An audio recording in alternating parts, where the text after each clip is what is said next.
Béni soit Dieu, le Père de notre Seigneur Jésus-Christ, le roi de gloire, lui qui nous a appelés à sa propre gloire, par la sanctification de l'Esprit, par la justification de la grâce, par le couronnement de gloire, de la grâce qui nous a été accordée, afin que nous participions à la nature divine, comme apôtres, et déclarés frères de Jésus avec puissance, selon la présence de Dieu le Père, qui a bien voulu faire de notre Seigneur Jésus-Christ, premier-né dans plusieurs frères. Béni soit son nom, béni soit sa main, béni soit sa voix, béni soit sa droite au siècle des siècles. Amen. Bien-aimés frères, en ce qui concerne la théologie de la nouvelle naissance, je vais vous rappeler, bien que vous le sachiez, que Marie, mère de Jésus, autrefois appelée fille de Lévi, fille de la tribu de Lévi, et qui, par la justification de la grâce, dont David a été fait précurseur, est passée de fille de la tribu de Lévi à fille des entrailles de David avec puissance, selon la volonté de Dieu. Oui. Jésus, fils premier-né de Marie, étant héritier de la grâce, donc justifié par la grâce, couronné de gloire, a été appelé fils des entrailles de David avec puissance, selon la volonté de Dieu. L'apôtre Paul, de la tribu de Benjamin, par la justification de la grâce, est passé de fils de la tribu de Benjamin à fils des entrailles de David avec puissance, selon la volonté de Dieu. Oui. L'apôtre Paul a même rendu témoignage de Pierre dans Galates 2 au verset 15, disant, nous sommes juifs de naissance et non pécheurs d'entre les païens. Le premier Paul, le païen, persécuteur quant aux zèles persécuteurs de l'Église, païen de son état, c'était celui qui était de la tribu de Benjamin. Mais le nouveau Paul, celui qui a été justifié par la grâce et déclaré fils des entrailles de David avec puissance, apôtre et frère de Jésus-Christ, c'est lui qui a approuvé. Pour vous dire en clair que c'est la justification qui est tout. Voyez-vous, la justification, c'est un processus qui commence par la sanctification de l'esprit et qui s'achève par le couronnement de la grâce, selon 1 Pierre 1, verset 1 à 2. Lisez bien. Donc, voici ce que vous devez savoir, premièrement. Alors, qui donc justifie?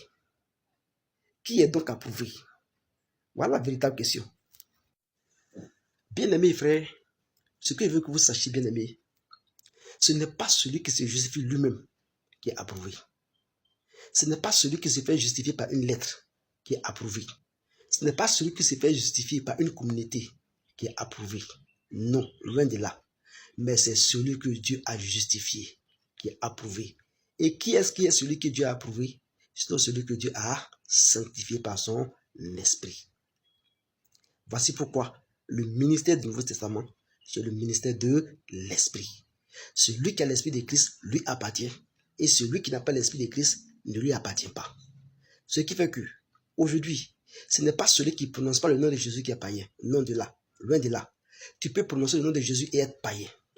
Ce n'est pas celui qui n'est pas baptisé au nom de Jésus qui est païen. Tu peux être baptisé au nom de Jésus et être païen. Ce n'est pas celui qui ne chante pas dans la chorale qui est païen. Tu peux même chanter dans la chorale et être païen. Ce n'est pas celui qui ne prêche pas l'évangile qui est païen. Tu peux prêcher l'évangile et être païen. Tu peux même faire des miracles et être païen. Tu peux être assidu à l'église et être païen. Tu peux même porter des habits décents, c'est-à-dire te voiler de la tête jusqu'aux pieds, jusqu'aux orteils et être païen. Parce que le ministère du Nouveau Testament, c'est le ministère de l'Esprit. Celui qui a revêtu l'Esprit de Christ est de Christ. Celui qui n'a pas revêtu l'Esprit de Christ ne lui appartient pas, n'est donc pas de Christ. Est-ce que c'est clair? Alors, en ce qui concerne l'Esprit, il faut que vous sachiez que ceux que Dieu a connus d'avance, il les a aussi appelés. Et ceux qu'il a appelés, il les a aussi prédestinés. Et ceux qu'il les a prédestinés, il les a aussi justifiés. Et ceux qu'il a justifiés, il les a aussi glorifiés. Pour vous dire, il y a des gens qui naissent naturellement avec l'Esprit de Dieu en eux. C'est eux qu'on appelle c'est eux qu'on appelle généralement les élus. Voyez-vous, ils naissent en eux avec l'Esprit de Dieu. Eux, ils naissent avec. Ce sont des élus. Et c'est celui qui a revêtu l'Esprit qui peut sanctifier par l'Esprit. C'est pourquoi Jésus lui-même a été baptisé par Jean-Baptiste. Est-ce que vous comprenez maintenant? Jean-Baptiste voulait se faire baptiser par Jésus. Jésus dit non. Faisons ce qui est convenable. Jésus a été baptisé par Jean-Baptiste. Parce que Jean-Baptiste avait revêtu l'Esprit de Dieu. Et l'Esprit de Dieu, c'est sélectif. Celui que Dieu a donné son esprit, c'est celui-là qui s'est revêtu de l'Esprit de Dieu. Il faut qu'on se comprenne. Parce que déjà dans l'Ancien Testament, il y a eu un fait que vous n'avez pas prêté attention.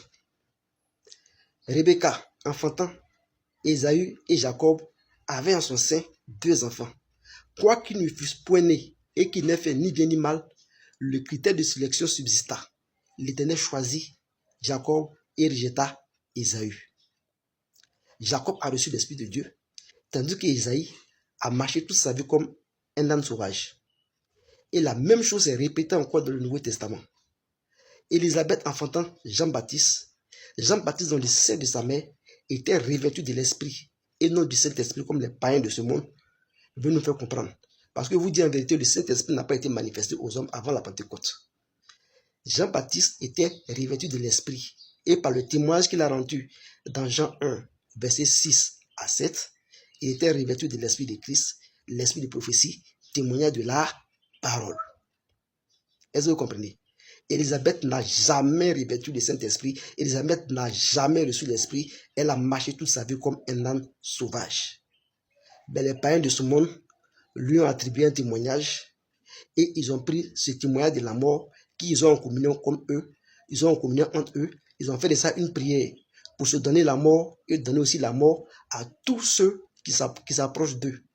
Quitter de leur nom. Ils ne sont ni des chrétiens ni des envoyés de Dieu. C'est une bande de fous et de malades. Ils ne connaissent rien.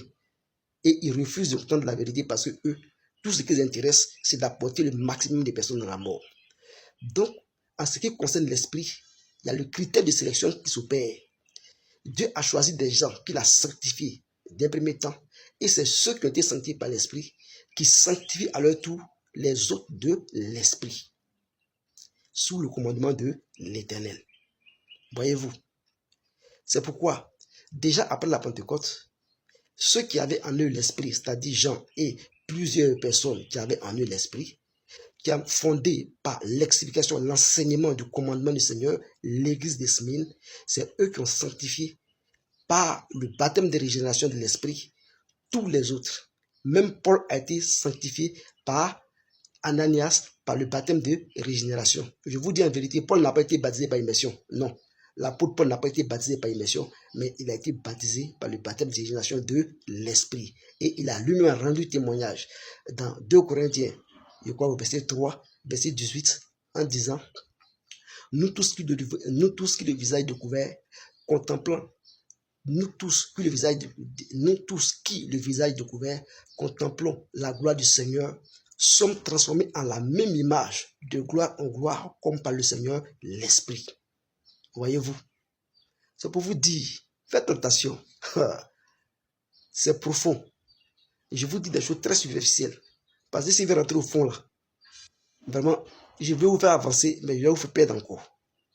Donc je vais de façon très superficielle, parce que je ne rentre pas dans les choses, je passe juste au-dessus pour que vous compreniez. Donc retenez-le. Le ministère du Nouveau Testament, c'est le ministère de l'Esprit. C'est celui qui a revêtu l'Esprit de Christ, qui appartient à Christ. Donc, plutôt que de courir derrière le salut, plutôt que de courir derrière la grâce, vous perdez votre temps. Parce que ce n'est pas le salut et la grâce qu'il faut chercher, mais c'est l'espérance qui nous a été promise. Et l'espérance, c'est celui qui était dès le commencement. C'est celui qui était dès le commencement et celui que nous devons avoir parce que si nous l'avons connu, il est en nous. Si nous ne l'avons pas connu, il n'est point en nous. Voilà, je pense qu'il est suffisamment avancé dans le temps. Je vais couper là pour qu'on puisse faire encore une autre partie. Donc restez bénis et que la paix et la grâce de notre Seigneur Jésus-Christ avec votre esprit. Restez tous bénis au nom puissant de Jésus-Christ.